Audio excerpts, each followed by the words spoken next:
K-map is a visual to graphical tool to find the optimized expression of Boolean functions. It is actually put the truth table in two-dimensional tabular form such that adjacent squares differ in the value of only one single variable. Something called the gray code carries this kind of property. So K-map can be viewed as a two-dimensional version of the truth table using gray code. And the typical use of a K-map is to find the optimum expression of a Boolean function either in sum of a product form or product of a sums form, something called the standard form. So which result in a two-level and or circuit implementation. It visualizes the concept of manipulating Boolean expressions. So two-variable K-map, we put 4 cells. Remember, in two-variable you have 4 entries in the truth table, and those 4 entries are laid out in two-dimensional table form. So we have 4 cells, and using the gray code, meaning that adjacent cells differ in the value of one single variable. So we have 2 variables x and y.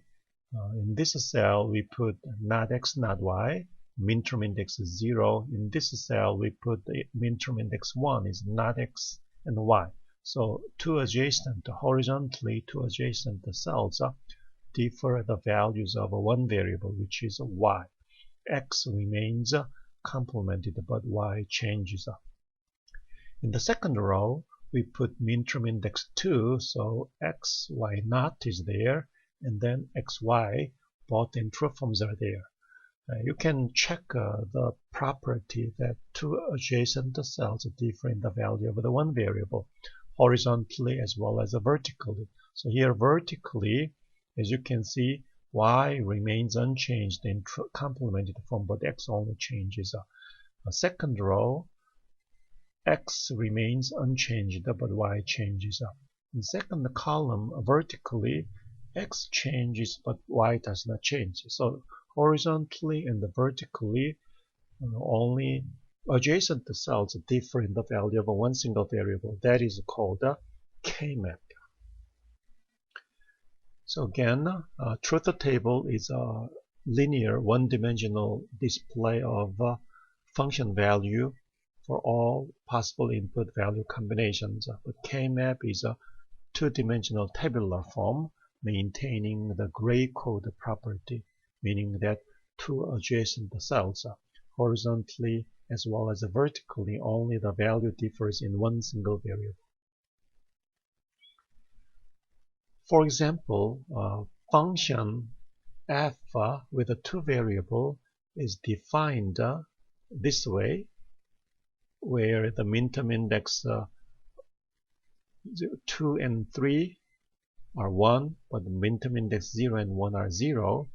Then the function expression in most simplified form is that we know that this cell min-term represent x not y, and this cell represent x and y, and we have a Boolean algebra property that we can have a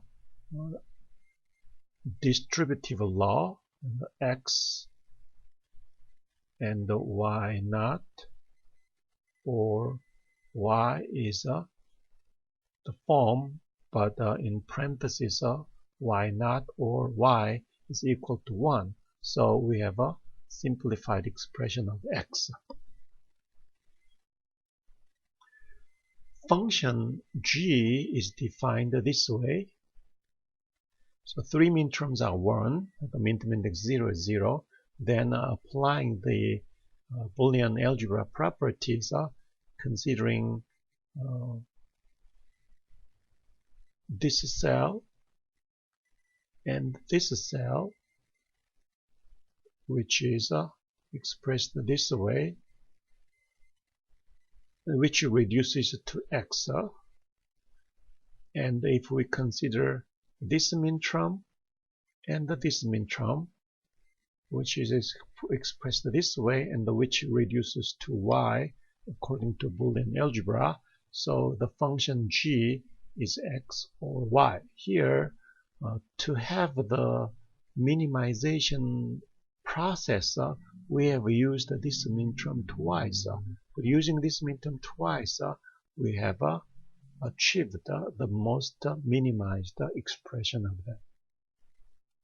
For three variable K-map, with the variable x, y, z, we put the K-map in 2 rows and 4 columns. Alternatively, we could put 4 rows and 2 columns though, but the most preferred choice is 2 rows and 4 columns is a standard 3 variable K-map. Again, we need to lay out those cells such that 2 adjacent cells differ in value of 1 variable only. To achieve that, we put minterm index 0, then 1, and then 3, and then 2.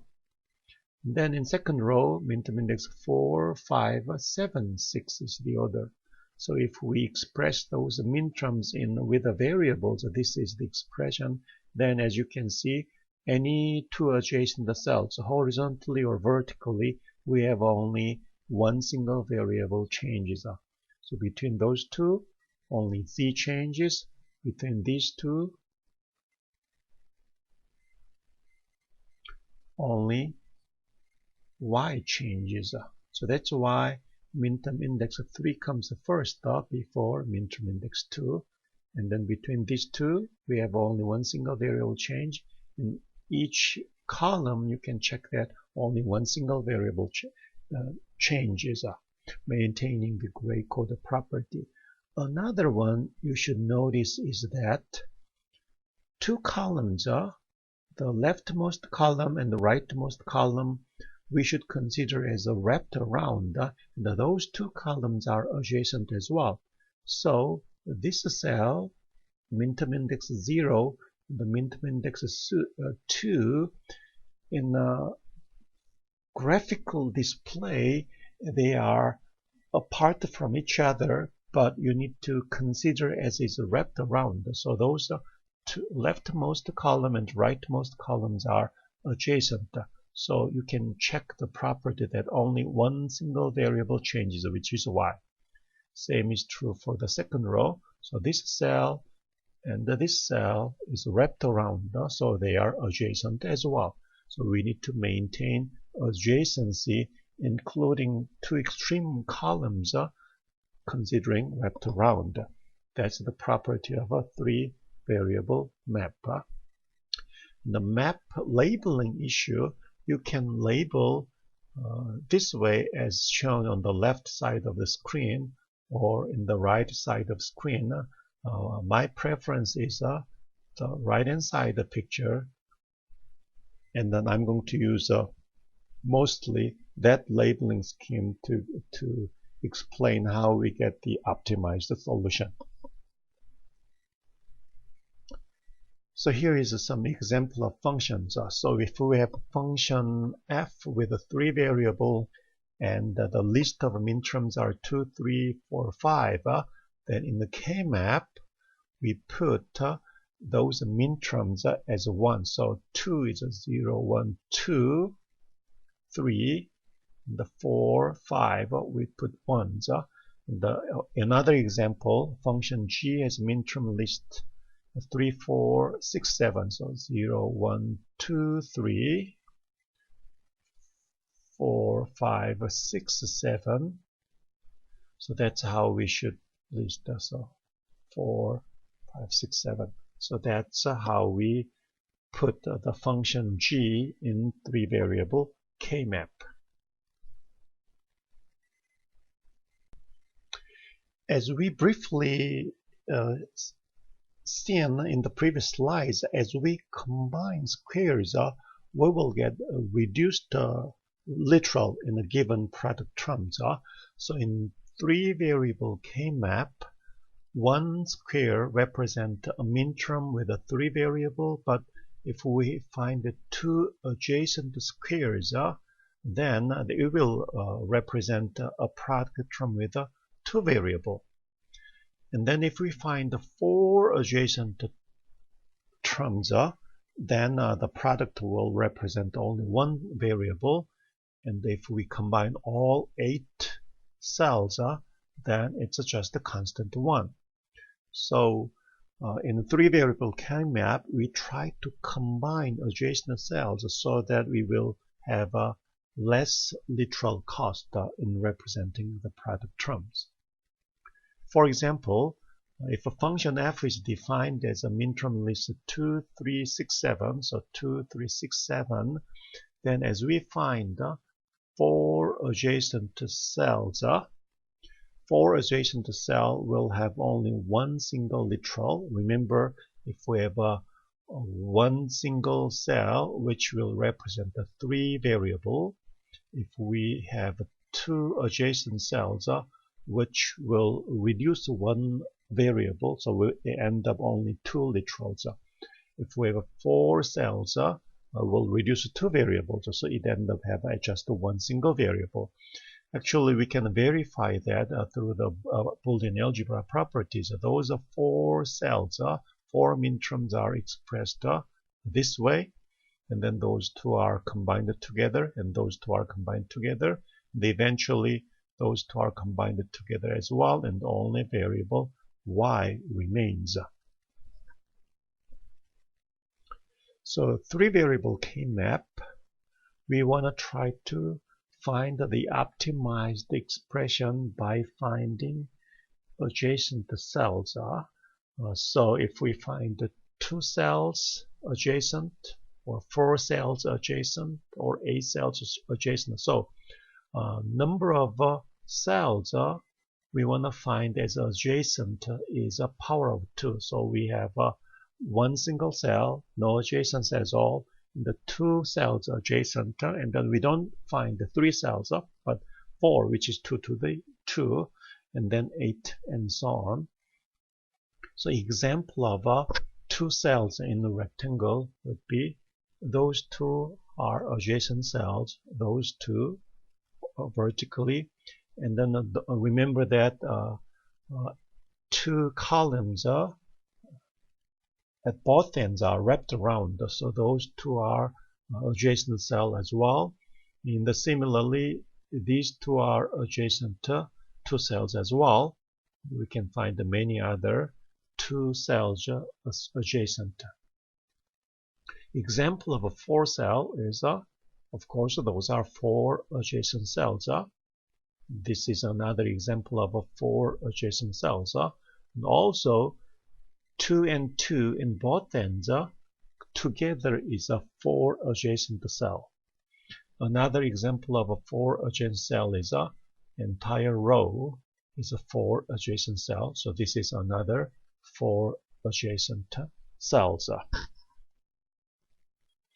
So with a 3-variable map, how we simplify that, we want to just show you some examples, and then in later slide we will develop the systematic procedure to do so. But before we do that, let me explain briefly what it means by this. So given function f, min-term list is this, then we put those min-terms in K-map, then try to find adjacent cells with more cells in adjacency. So these 4 is one of the largest group which represent a variable z, and then these 2 are adjacent cell as well, and these 2 represent another product term. Remember, 4 adjacent cells removes 2 variables, end up leaving only 1 variable. 2 adjacent cells remove 1 variable and leaving only 2 variables. So the goal of a simplification using K-map is find groups adjacent to cells in a group and cover at least once for all ones.